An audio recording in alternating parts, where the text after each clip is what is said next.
Of people ask question that can I wear mundmala?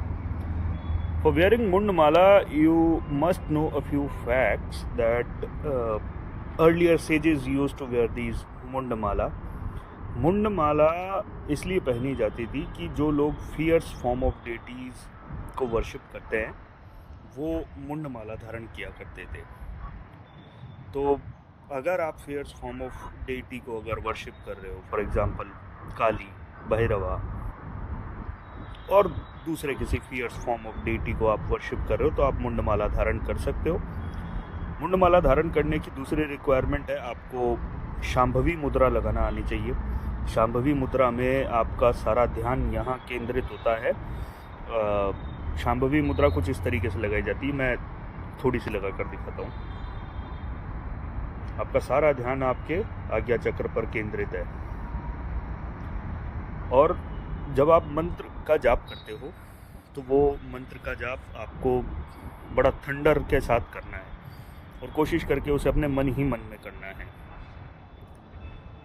एक question आता है कि क्या इस मुंडमाला को धारण किया जा सकता है, तो इस पर ओपिनियंस बड़ी बटी हुई है।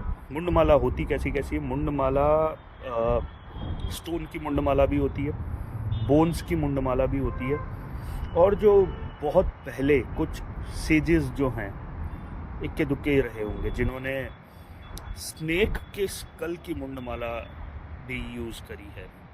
स्नेक स्कल ऐसा नहीं सांप को मार के आपने मुंडमाला, वो कलेक्ट किया करते थे स्नेक के कॉर्पस को और फिर उसके बाद में वो उसका अंतिम संस्कार करके उससे उसके स्कल से मुंडमाला बनाया करते थे।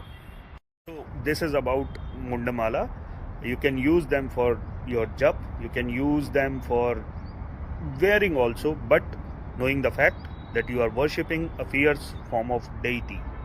A fierce form of deity को सिर्फ ऐसे ही नहीं जपा जाता है, ऐसे ही वर्शिप नहीं किया जाता, उनके बहुत रूल्स होते हैं जो आपको फॉलो करने होंगे। ऐसे ही सिर्फ फैशन के लिए मुंडमाला धारण मत कीजिए, क्योंकि ये वो टूल है जो फियर्स फॉर्म ऑफ डेटीज़ को इन्वोक करने के लिए यूज़ किया जाता है। मतलब यू नो कि आपके हाथ में एक ऐसी चीज़ है कि जिसके लिए सेफ्टी प्रोटोकॉल मेंटेन करना बहुत ज़रूरी है, but you are using it only for fashion, you are inviting threat for your self. Take care.